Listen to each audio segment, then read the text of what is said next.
Bem-vindos ao Livrosofia Podcast, o podcast onde os livros são a conexão entre mentes e corações. Hoje nós temos, como sempre, dois convidados muito especiais e a nossa convidada de hoje é a Ana Paula França, gente. A Ana Paula França é a mentora e fundadora do Acelera Mulheres, né? Ela é mentora de carreira, conselheira em empresas de capital aberto, apresentadora na Record, um programa sobre mulheres, diretora executiva do IBEF, coautora de 2 livros, Mulheres das Finanças e Mulheres do Espírito Santo, né? E uma das 50 maiores influenciadoras de mulheres, do feminino, né, no Brasil. Muito bem-vinda ao Livrosofia. Obrigada, é um prazer não só participar, mas falar de um tema que, para mim, é bem especial, porque impacta muito nós mulheres. Muito. E aí, já entrando no tema, gente, o nosso livro estrela de hoje é esse livro, A Coragem de Ser Imperfeito, da Brené Brown, que ficou conhecida, né, no mundo inteiro por estudar a vulnerabilidade, e esse livro trata principalmente disso, mas trata de diversas outras questões que decorrem da vulnerabilidade, como o perfeccionismo, as nossas reações e muros que muitas vezes nós colocamos para não mostrar e compartilhar as nossas vulnerabilidades. Então, esse livro ele é fundamental para qualquer pessoa, mas principalmente para as mulheres que carregam aí, né, toda essa carga de terem que ser múltiplas, multitarefas, né? Então, é realmente um livro. Muita gente conhece a Brené Brown também das suas palestras, né, no TED Talks, a gente recomenda que assista, mas esse livro ele é muito importante. Então, fica a dica, leiam o livro. Ana Paula, por que você, que já escreveu 2 livros, que tem toda essa trajetória com mulheres, escolheu esse livro para falar no Livrosofia? Um ponto que perpassa, acho que gênero, até independe do gênero, que é a necessidade de aprovação e de amor externo. A todos nós, seres humanos, há um pedacinho que falta. Esse pedacinho que falta reflete em todos os aspectos da nossa vida. E na mulher, esse pedacinho, esse buraco é mais embaixo. A gente, talvez e muito provavelmente, pela nossa forma de sermos educadas, pela conjuntura social, por estarmos numa sociedade que é mais centrada no homem, duvidamos muito do nosso valor. E para conquistar essa aprovação externa, essa validação do nosso valor, a gente tenta ser perfeita. E, obviamente, a gente vai falhar. E isso impacta em todos, como eu falei, em todos os aspectos da nossa vida. Hoje eu estava tratando com uma mentorada que tem uma oportunidade de alçar a posição de diretoria. E um dos pontos que a gente precisa trabalhar é sobre a oratória. Não na construção técnica da oratória, ou aspectos mesmo que comportamentais ou físicos, não verbais, que venham de algo mais técnico e racional, mas lá do profundo. São as crenças limitantes, as dúvidas que ela tem dela mesma, que fazem com que ela não projete a voz, com que ela não consiga dar pausas, mudar a entonação, trazer a voz do grave para o agudo ou vice-versa. E com isso ela tem uma percepção externa de mais fragilidade, de mais vulnerabilidade. O que a gente vê no livro que em vários aspectos é bom, mas em outros não. Em momentos, as coisas, a gente não é uma coisa só, não é vulnerável, ela é vulnerável todo o tempo e não vulnerável. Tem momentos que a vulnerabilidade nos conecta e é até usada como estratégia para se conseguir algo. Mas em muitos momentos não. E uma posição de diretoria onde ela precisa liderar muitas pessoas, onde ela precisa tomar decisões, às vezes inclusive impopulares, lidar com a crítica, com a discordância, às vezes até com a sabotagem. A vulnerabilidade e essa doçura maior na voz, na postura não é bacana. Então, veja, eu estou dando um exemplo que a gente podia falar assim, vai no fono. Não é só isso. Não é só isso. Tem uma questão emocional de fundo. Você sabe que você falando isso me lembrou de que quando eu gravei os primeiros episódios, obviamente eu estava muito insegura. Ainda tenho as minhas vulnerabilidades, mas nos primeiros a gente fica um pouco mais insegura. E aí eu observei que eu falava muito a partícula de apoio né, que é justamente a busca de uma confirmação. Não é? Né? Então, assim, eu precisava, inconscientemente, embora o Nelly não chame uma resposta, mas eu observei isso, que eu estava fragilizada, vulnerabilizada, e que eu usava essa expressão, como eu vejo muita gente usando, principalmente mulheres, porque demandam essa confirmação. E aí acham que é um vício de linguagem. E, na verdade, é um vício emocional. Emocional.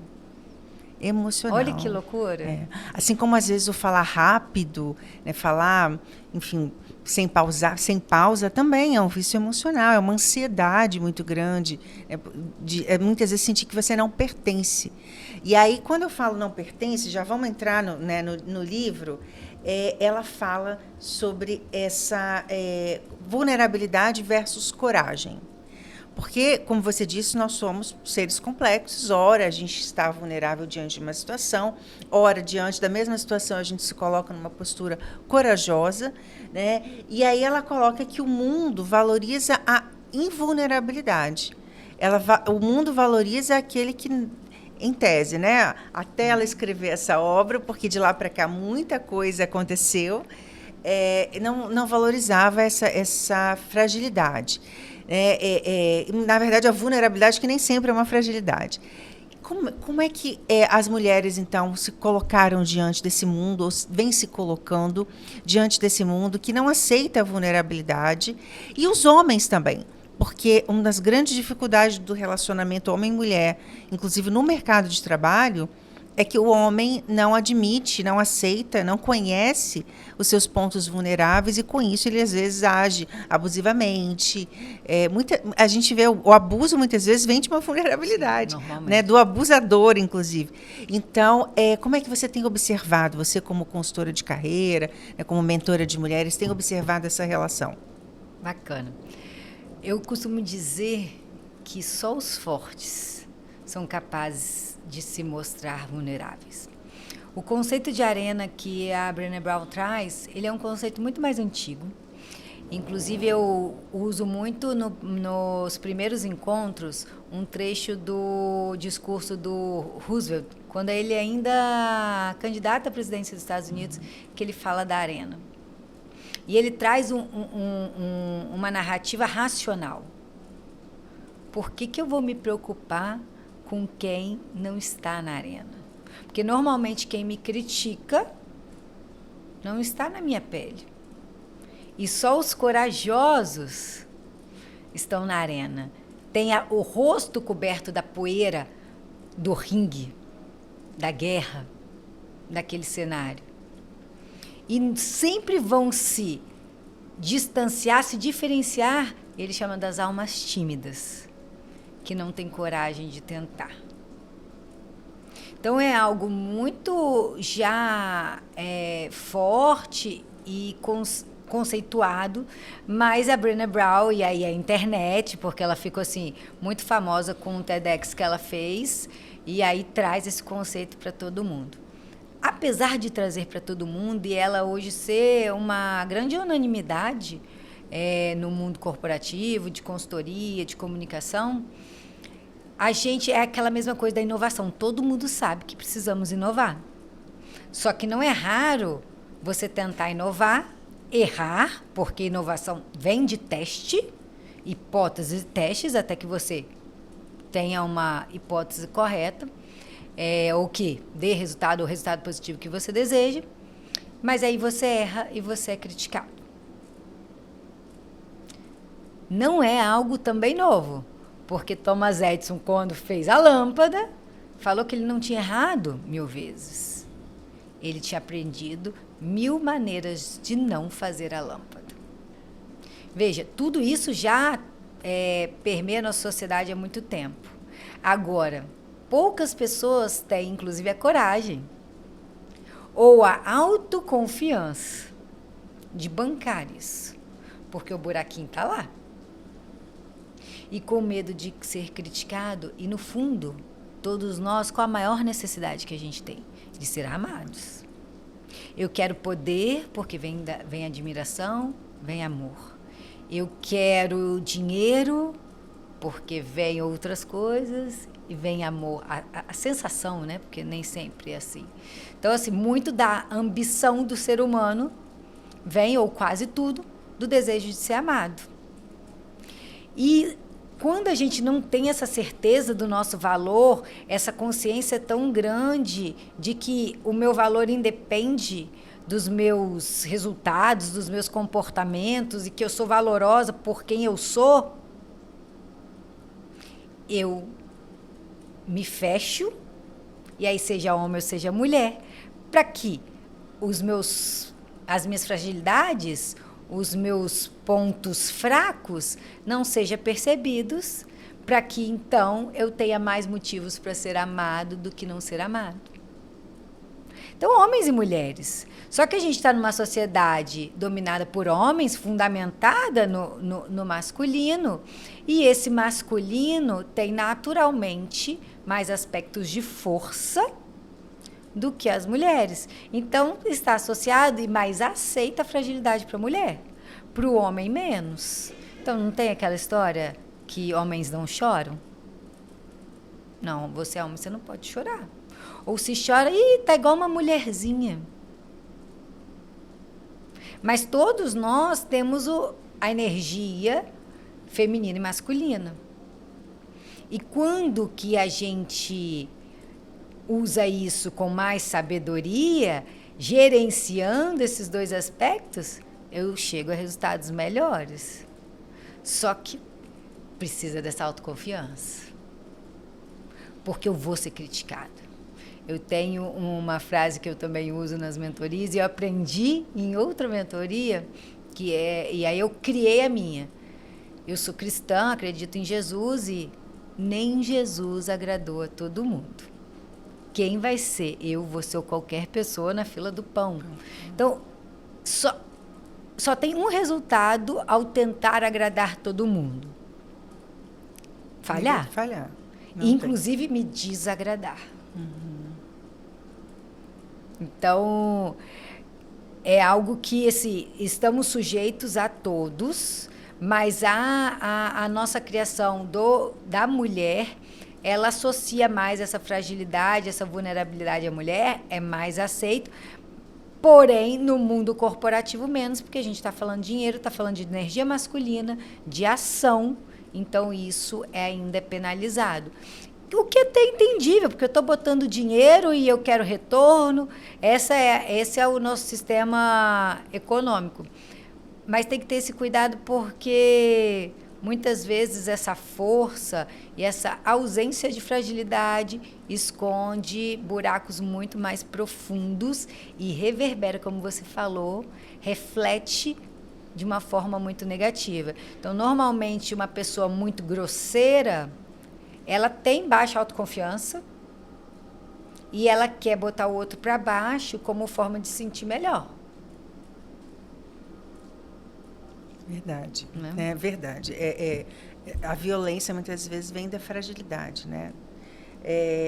E a cultura do perfeccionismo? Ela fala que a gente vive, inclusive em entrevistas de emprego, né? Qual o seu...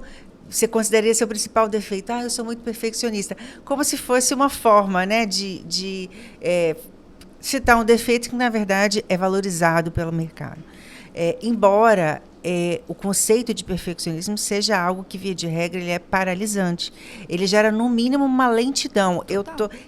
Quem tá falando não é só quem leu esse livro, mas é uma perfeccionista em tratamento, assim, digamos, né? É mesmo? Inclusive, eu ainda tenho alguns aspectos do perfeccionismo na escrita. Artigos curtos, tal, mas eu ainda não consegui. Eu já participei de várias obras coletivas como coautora, mas eu tenho 3 livros meus já escritos, assim, na metade do caminho, e o perfeccionismo não me deixa terminar. Agora, se Deus quiser, eu vou conseguir terminar o meu romance, mas com muita terapia, porque é difícil para a mulher que está no mercado, que ocupou cargos de liderança, e eu já tive a oportunidade de ocupar chefias, cargos no poder público, de chefia e liderança durante muitos anos, você não ter essa postura, né? Não adotar o perfeccionismo como um padrão, é um desafio muito grande. Então, também me coloco nesse contexto. E foi difícil entender que o perfeccionismo é uma doença, né? Ela pode te corroer e pode te paralisar em inúmeras situações. Tudo que é demais, já falava o filósofo, né? Tudo que é demais sobra.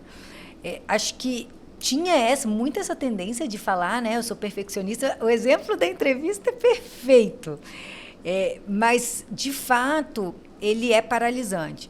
Acho que é diferente que eu sou cuidadosa, eu me esmero né, em tudo que eu faço, eu sou caprichosa, né, do perfeccionismo. Porque a perfeição não existe. E quando eu busco ela, eu nunca vou alcançar. E, nesse sentido, aí ela te paralisa e te impede de viver coisas maravilhosas. Imagina todos esses livros. E não só você, beira quase até um egoísmo. Uhum. Porque você está privando muitas pessoas de lerem, de entenderem, de conhecerem a forma como você pensa, de se deliciarem no romance e, quem sabe, não saírem inspirados, leves, porque a literatura tem muito disso. Então, mas hoje eu acho que isso está um pouco mais pacificado, especialmente porque a gente vai para um outro extremo de uma sociedade ansiosa, que não espera, que precisa ter alta produtividade.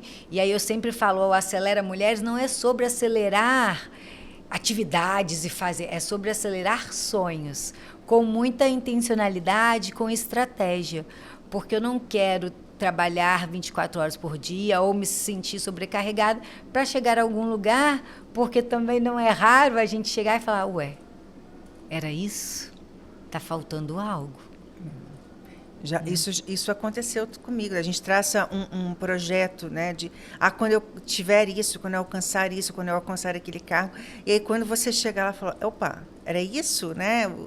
E o que mais, né? E aí, muitas vezes, nesse momento, muita gente entra em depressão, né? Porque sente um vazio existencial muito grande. Aí, aquilo que era um buraquinho fica um buracão, porque quando ela percebe que o objetivo dela não preenche o vazio existencial dela, fica muito mais difícil. Né? Então, isso eu ouço, né, de amigas, muitos relatos falando sobre isso, sobre o chegar lá. Né? O momento de chegar lá. Porque muitas vezes, ou na maioria das vezes, a gente considera o chegar lá só aspectos muito tangíveis, profissionais, financeiros, e está muito mais sobre ser do que ter. E estamos numa sociedade que inverteu. Inverteu, exatamente.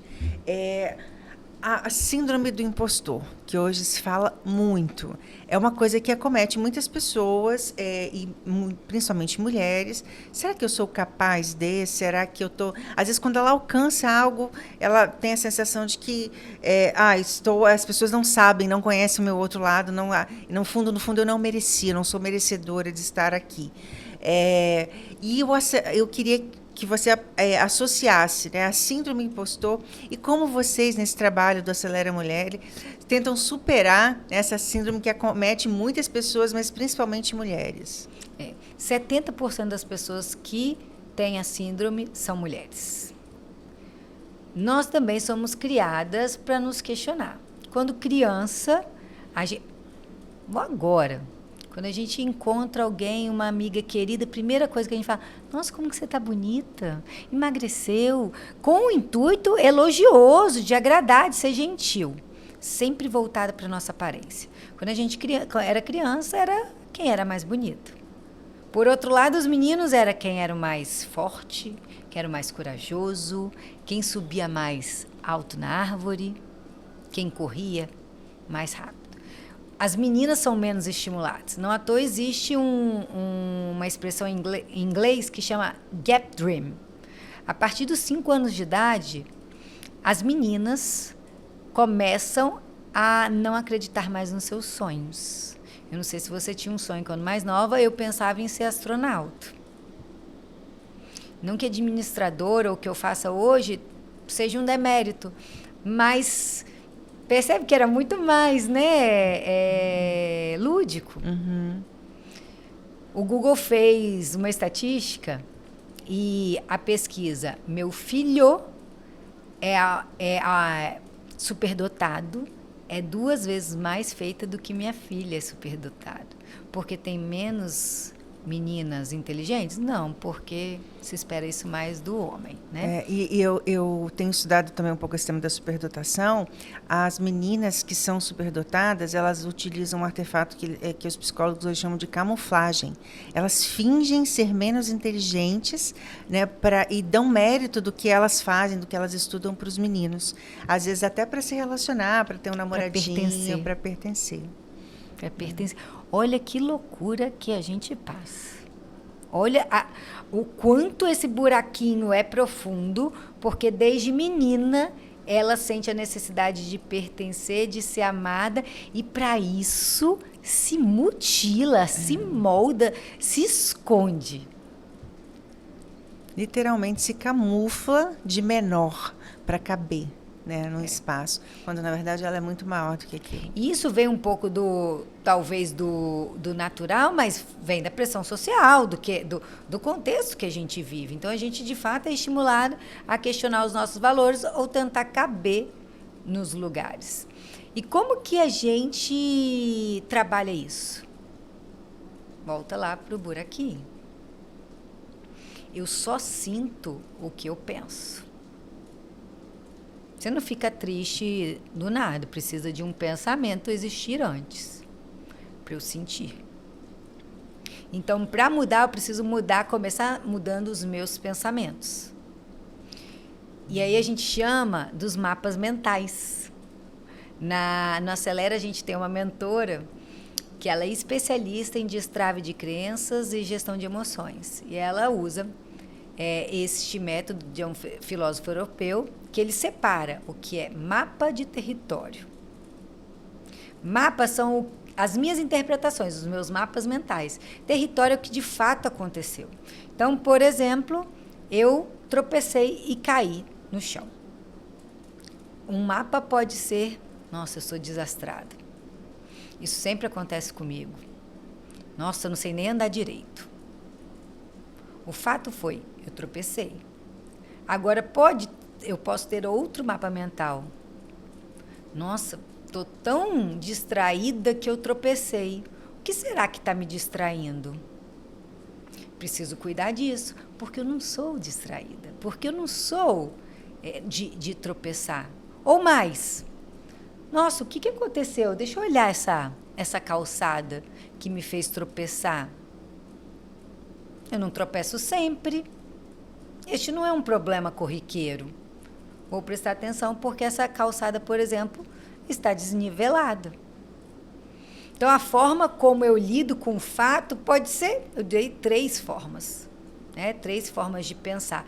E o que eu vou sentir a partir desses pensamentos é que vão me fazer superar ou não essa síndrome. Então, por exemplo, eu prestei prova num concurso e não passei.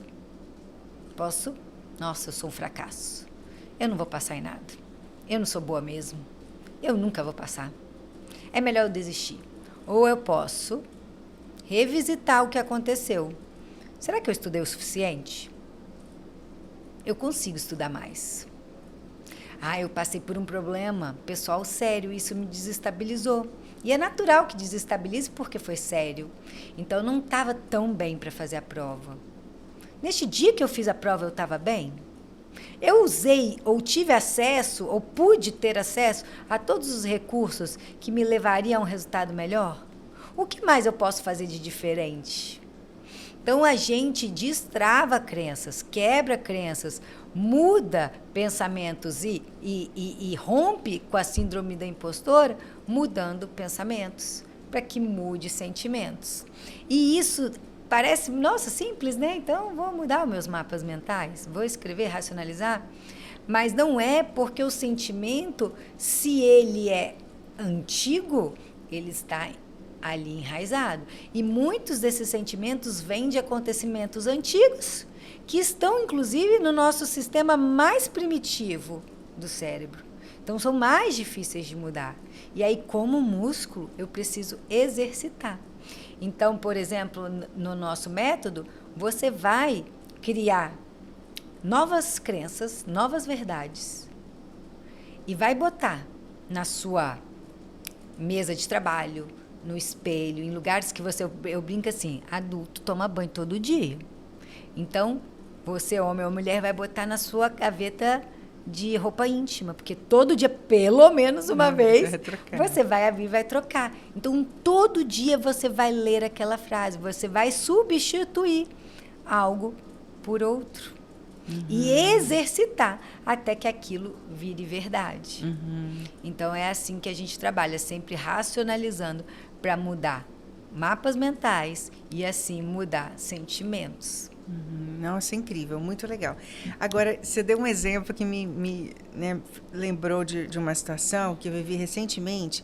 Eu fui dar uma palestra para mulheres, inclusive sobre 2 livros, né, que eu conjuguei, o Liderança Shakti e A Jornada da Heroína, sobre essa questão do feminino também. Em Brasília, 550 mulheres, da área de finanças, inclusive. E aí, era um painel, eu ia ser a última a falar, e eu tinha uma mesinha, tinha umas... Eu até contei isso no primeiro episódio do Livrosofia. E aí tinha mesinha com as taças de água e tal. E eu sou um pouco estabanada, mas, na verdade, no meu caso, eu sou. E é mesmo? Eu sou porque eu ando na ponta do pé. E aí, com isso, como eu tenho menos base de apoio, quando criança eu caía muito. Hoje eu caio um pouco menos. O salto me dá estabilidade. Eu caio menos, mas eu ainda caio. Mas a vantagem disso é que eu me tornei expert em tombo. Normalmente, quando eu caio numa classe que é surreal. Parece assim, né? Enfim, outro dia eu caí numa padaria aqui em Vila Velha e parecia um passo de balé a minha queda, assim, foi incrível. Então, nesse dia, o que aconteceu? Eu virei abruptamente, bati, derrubei as taças e tudo mais. Então, ficou aquele climão, né? E aí, eu já tinha lido A Coragem de Ser Imperfeito, da Brené Brown. Então, eu falei, olha, no primeiro momento, eu fiquei... assim, daquele frio, aquele nervoso, né, o estômago embrulha. Eu falei, meu Deus do céu, né, 550 mulheres na sua frente. Mas no segundo momento eu lembrei do livro, falei, não, eu vou usar essa vulnerabilidade. E aí, quando chegou na minha vez, eu falei, né, eu brinquei, olha, gente, vocês já perceberam que eu sou uma pessoa que chega quebrando tudo, disruptiva. E aí eu contei a história de alguns dos meus tombos, contei que a minha filha me puxou, eu escrevi até um livrinho sobre os tombos dela. E aí fui aplaudida, fui super aplaudida. Criei com a vulnerabilidade, contando para elas dessa minha vulnerabilidade, criou uma conexão que eu acho que eu nunca senti um feedback tão positivo de uma palestra, assim, uma conexão tão grande, né, com o auditório como eu senti, justamente porque eu entrei, né, desnudada nesse aspecto, assim, entrei vulnerável, né? Então, a vulnerabilidade pode ser um instrumento. Né? Foi minha melhor performance, digamos assim. E é um instrumento muito potente para a conexão. Porque, por mais que a gente goste de ver pessoas inspiradoras, maravilhosas, num pedestal, quando essa pessoa é maravilhosa e inspiradora, mas ainda é real, tem fragilidades como eu, ou seja, eu posso chegar lá. Ela é como eu, ela é gente da gente. Porque é muito legal ver a princesa e a gente admira, nossa, olha que linda, sempre impecável e tudo mais. Mas é muito distante. Então, não cria tanto esse vínculo. E emoção conecta muito mais do que, né, o racional. Então, é assim, nossa, você arrebentou, porque você ainda pegou um gancho que fez uma semântica que, né, nossa, foi arrasou. muito legal. Então, assim, foi Brené Brown na veia, gente. Esse livro me salvou de um vexame. Então, leiam, né, porque realmente ele é fantástico. E fazer de um limão, né? uma limonada. Né? Isso aí. Eu queria te perguntar também sobre vergonha e aceitação, que é uma coisa que ela aborda aqui no livro.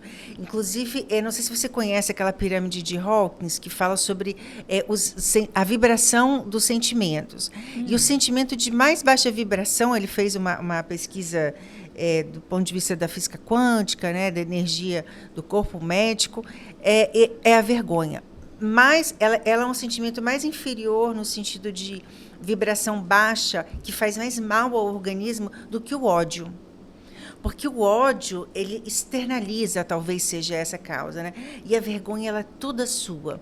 Então, a vergonha, ela é capaz se você é uma pessoa que nutre vergonha constantemente, ela é capaz de te adoecer num grau gigantesco, assim, porque ela faz muito mal para o seu organismo. É aquela coisa que somatiza, que né? somatiza, exatamente. Então, a vergonha é o sentimento de mais baixo grau vibracional de todos que nós podemos ter. E quando eu li na Brené Brown, ela falando, né, que todos nós temos vergonha. As crianças têm mais, às vezes a criança quando cai na frente dos outros fica muito constrangida porque não sabe lidar com aquela situação, os coleguinhas riem, aquela coisa toda. Então a gente tem vergonha desde que nasce, né? Começa o processo de socialização já desde que nasce não, desde que começa a socializar, desde Isso, pequeno, exatamente. Já começa a vergonha. Mas a gente tem vergonha de muitas coisas. Nós mulheres temos vergonha do nosso corpo, né? Eu fiquei pensando, a Paola Oliveira recebeu inúmeras críticas por ter engordado um pouquinho, por ter envelhecido, né? E, por ser normal, né? Por ser normal. Então, eu fiquei pensando, gente, imagina, se a Paola Oliveira, aquela deusa, né, tá recebendo aquelas críticas todas. Imagina se eu fosse para Sapucaí. A gente fica imaginando essas coisas. Mas a gente precisa começar a trabalhar o mais cedo possível, inclusive com crianças e jovens, essa questão da aceitação. Então, conta para a gente, né, como a Brené trata isso e como você, né, trabalha isso, a questão da aceitação e a superação das vergonhas. Né? É, de novo, sobre o meu valor. A vergonha vem do medo do julgamento. E o medo do julgamento vem porque eu condiciono o meu valor ao que o outro pensa. O buraco é muito embaixo. Não adianta eu ser mestre em... a gente chama de hard skills, né, em conhecimentos e habilidades, né, formais. Eu fiz faculdade, mestrado, doutorado, pós-doc, sou especialista XYZ, se eu não sou líder de mim. E aí, eu não sabia que era até maior do que o ódio. Isso, né? Gente, né? A vergonha, ela gera uma internalização muito negativa, uma vibração muito baixa no ser humano. Que é um impacto, talvez, somente na própria pessoa, né? Porque foi o que você falou, o ódio você externaliza. Às vezes a gente acha que é pior porque impacta mais pessoas, né? Mas, de fato, a vergonha, ela te tolhe. Então, para isso, para que você não seja paralisado, é preciso trabalhar essa percepção de valor e reduzir, porque eu acho bem difícil a gente eliminar. Mas reduzir essa necessidade de aprovação externa. Eu sempre uso um exemplo do dinheiro. Quanto que vale uma nota de R$100? R$100, né? Quanto que vale uma nota de R$100 dobrada? R$100. Quanto que vale uma nota de R$100 que caiu no chão? Continua valendo R$100. Quanto que você vale quando você está em pé ou quando você caiu na padaria? A mesma coisa. Os nossos resultados ou comportamentos ou situações não definem o nosso valor. Então, quando eu entendo isso... Nossa, é fantástico isso. Quando eu entendo isso e treino isso, exercito isso, torno isso, internalizo essa verdade, eu começo a depender menos da validação externa, porque o que o outro pensa é problema dele. E eu começo a reduzir a minha vergonha. Claro que eu vou ter vergonha, por exemplo, se eu errei e, por exemplo, te tratei mal, de repente eu não te vi e te dei, né? Eu molhei a outra pessoa que estava no palco, ficou com frio, estraguei o arranjo de flores. Poxa vida, eu preciso ser mais cuidadosa porque eu estou impactando as pessoas. Mas é uma vergonha e assim, muito natural e não que não tem aspectos, né, não saudáveis. No né? direito a gente brinca assim, é um erro excusável, eu não matei ninguém. Não matei ninguém intencionalmente, né? É um erro perdoável, né? E mais do que isso, eu tenho uma palestra que ela chama Eu Nunca Errei, Posso Te Provar. Porque, no fundo, a gente nunca erra se a gente tiver a seguinte postura. Ou eu acertei, ou ao errar, eu aprendi com aquilo. Então, se eu errei, poxa, e não medi meus movimentos e bati em você, opa, da próxima vez que eu estiver nessa mesma situação ou que eu estiver com pessoas em volta, eu preciso segurar os meus movimentos. Eu sou muito, digamos, como fala? A pessoa que articula muito, né? Que gesticula muito, tem movimentos amplos. Poxa, isso aqui está afetando pessoas. Então, aprendi que eu preciso cuidar disso quando eu estiver com pessoas em volta. E pronto. E pronto. Sem ficar nutrindo culpa, né? Passou. Culpa. E o medo do fracasso, né? Todos nós temos medo de fracassar e muitas vezes a gente nem tenta por medo do fracasso. Volta tudo ao mesmo. E é cultura. Porque na Europa, eu acho que é na Noruega, eu preciso decorar essa é uma fragilidade, minha memória não é bacana. Acho que na Noruega existe o Museu do Erro. Grandes sucessos vieram do erro. A Coca-Cola era um xarope, era para ser um xarope, um remédio. E virou a segunda bebida mais consumida no mundo, só perde para a água. Nossa. O post-it veio de um erro. O Super Bonder era para um uso cirúrgico. A gente tem N itens de sucesso. E sucesso assim, gente, a Coca-Cola. Sucessos estrondosos que vieram de tentativa, erro. Os próprios, existe uma expressão off-label dos remédios que eles foram testados para alguma coisa, e aí você vê que tem vários exemplos da medicina, porque na medicina tem uma permissão e uma necessidade de que se teste, porque existem muitas coisas que a gente precisa curar e melhorar. Então, se tem próprio dentro da indústria farmacêutica uma linha muito grande ou de tecnologia de perdas, de investimentos e perdas.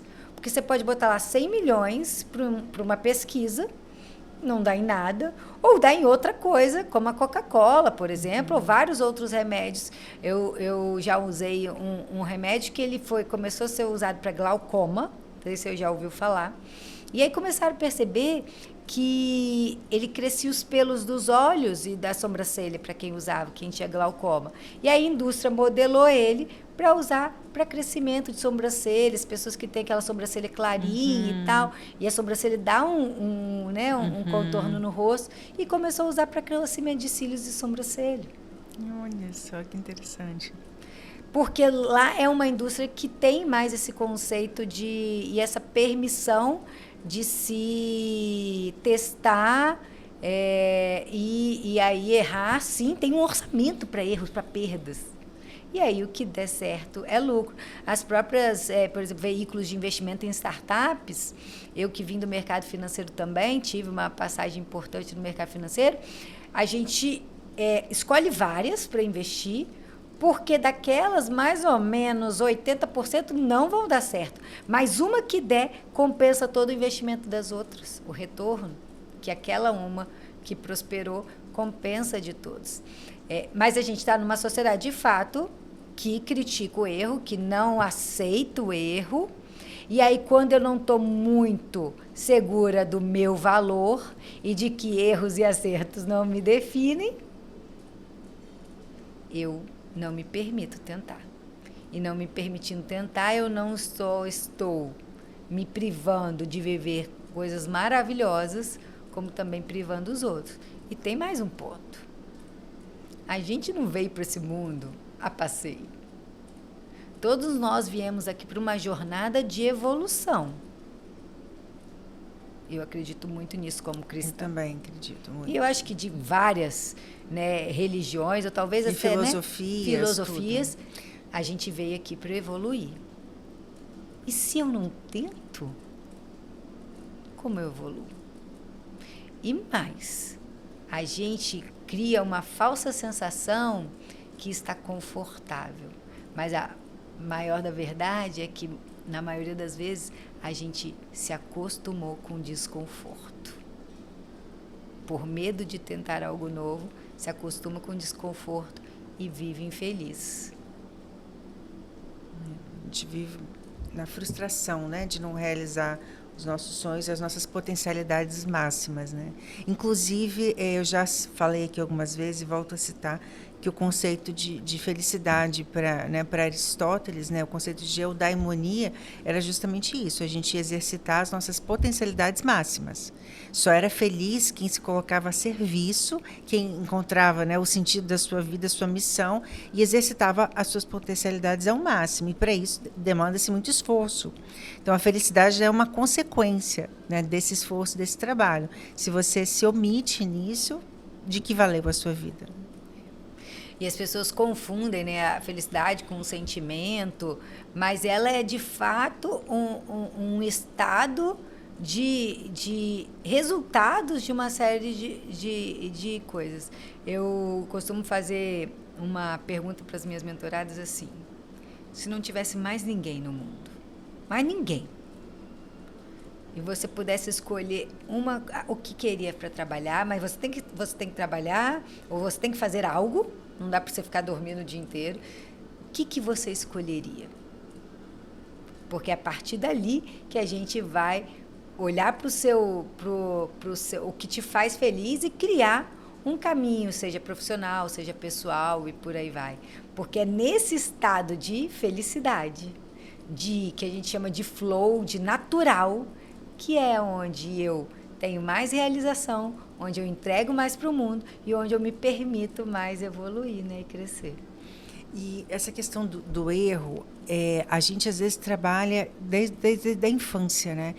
Eu li o livro do Jamil sobre pessoas esses dias, e aí ele dá um exemplo das mães que cometem esse erro. Muitas vezes, quando o nosso filho é ativo, ele faz algo em busca daquilo que ele quer realizar, a gente critica, a gente briga, a gente coloca de castigo. Mas quando ele fica doente e fica paralisado, a gente, neném, e aí protege, acolhe e tal, né? E aí ele valoriza, olha, esse meu estado paralisado, né, doente, introspectivo, lá, né, eu sou aceito por ser tadinho, coitadinho.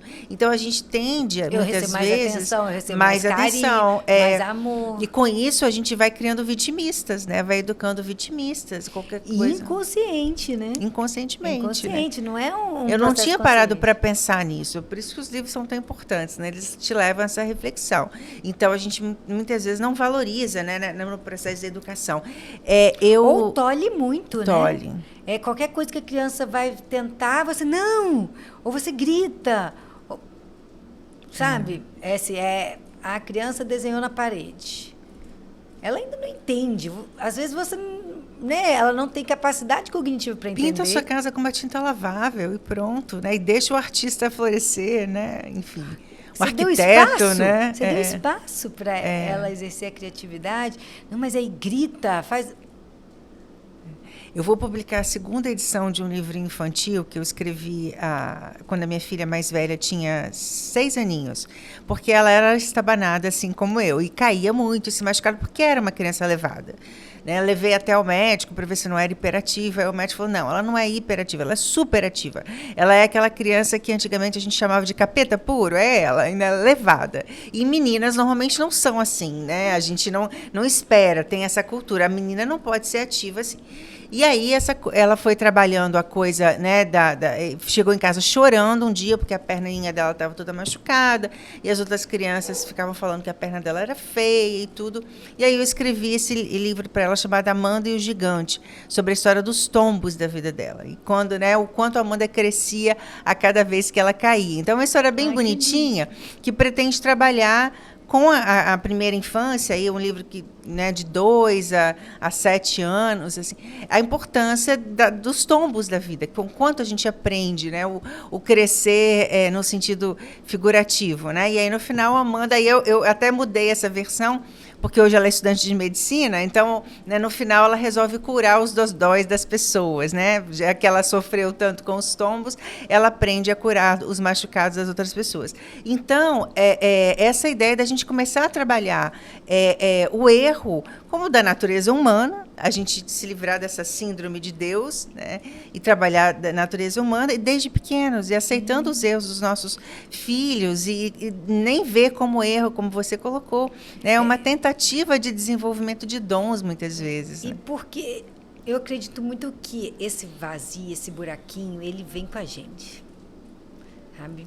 E por mais que a gente saiba, é difícil trabalhar na gente e no outro. Então, eu estou te falando aqui, mas eu tenho um filho de 8 aninhos que, quando eu começo a elogiar ele fala, para, mamãe. Ele fica envergonhado. Ele fala, nossa, você é muito bonito, inteligente. Aí ele, para.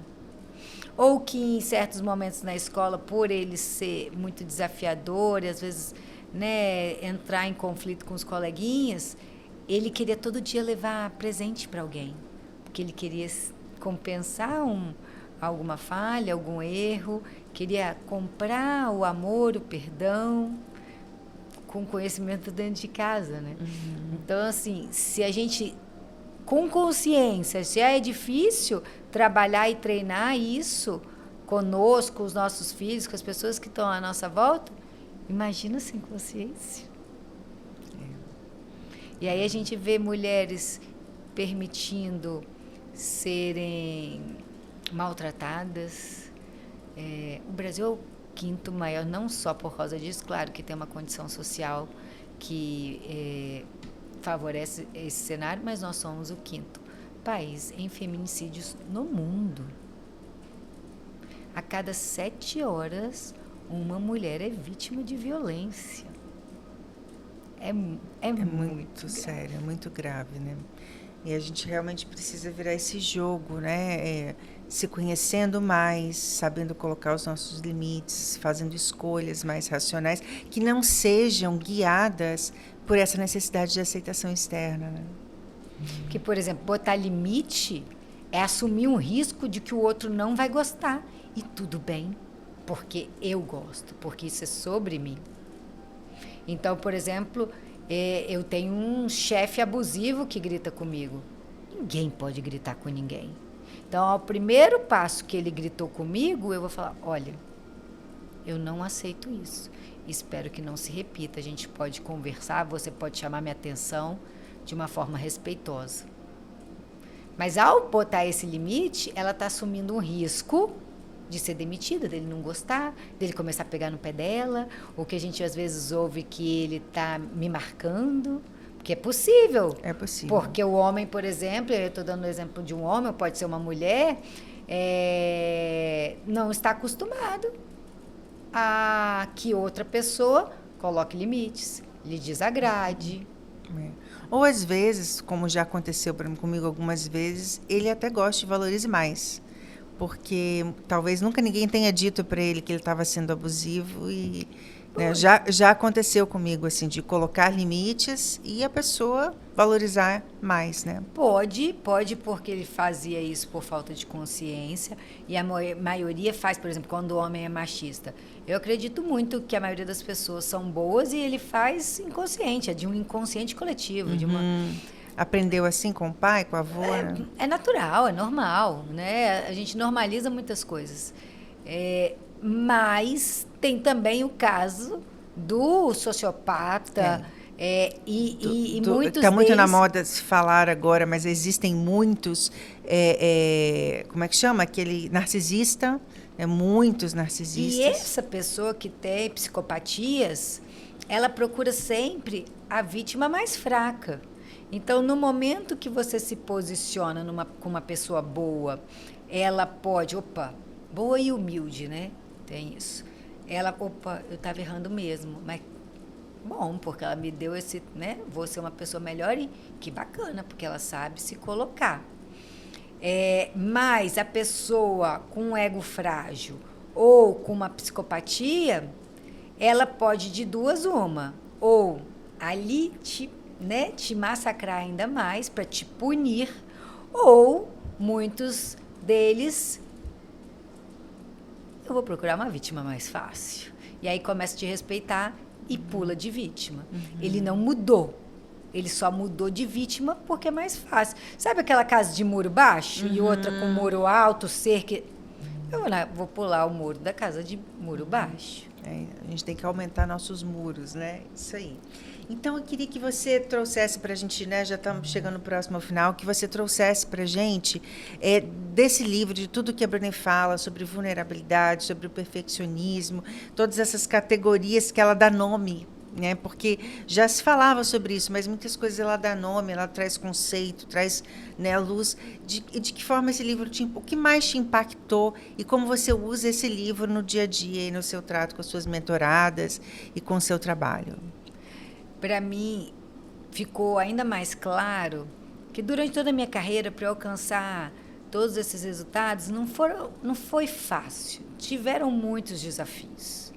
Que a gente aqui vou falar do currículo, das coisas positivas, e eu sempre tive uma autoconfiança grande, e isso me abria muitas portas e me ajudava a me posicionar bem, construindo autoridade, construindo alianças, e aí alcançando resultados. Isso foi um pouco de natural, à medida que foi acontecendo, eu fui tomando consciência, e quando eu leio esse livro, eu percebo que mais do que uma estratégia, é a estratégia.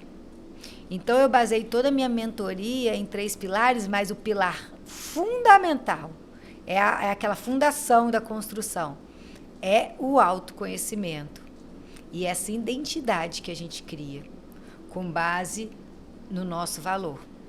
E só existe uma coisa, que cada uma de nós é melhor que absolutamente todo mundo. Ninguém consegue ser eu. Então eu sou melhor do que qualquer outra pessoa sendo eu. Essa é a minha melhor versão. Essa vai ser a versão que eu mais entrego o resultado. Então eu chamo de o pulo da gata é ser você.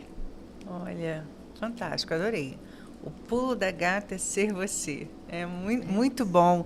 Bom, gente, é com essa frase maravilhosa que a gente encerra o Livrosofia de hoje. Eu vou chamar a Ana Paula também para participar do nosso movimento. A gente está movimentando as redes sociais com o movimento por um Brasil de mais leitores e pensadores, porque saiu uma pesquisa dizendo que o Brasil está perdendo os seus leitores, né? A gente está tendo uma redução do número de livros lidos e, né, de pessoas interessadas pela leitura, provavelmente por causa das redes. E vocês já observaram que todas as pessoas interessantes que a gente traz aqui no Livrosofia, ou que a gente encontra, né, até mesmo, são pessoas que leram, pessoas que se inspiraram em algum livro, né, em algum artigo, pessoas que leem. Então, o livro nos faz pessoas mais interessantes, mais cultas, mais autoconhecedoras, né? Isso só se torna interessante se você aumenta repertório. E como que eu aumento o repertório? Me aprofundando. Como eu me aprofundo? Não é num vídeo de 1 minuto e meio. É isso aí, é isso aí. Então, a gente está lançando esse movimento por um Brasil de mais leitores e pensadores. Se você gostou do Livrosofia de hoje, dos nossos outros episódios, curta, siga, né, nas nossas redes sociais, Instagram, no YouTube, no Spotify, né, se inscreva nos nossos canais e até o próximo Livrosofia.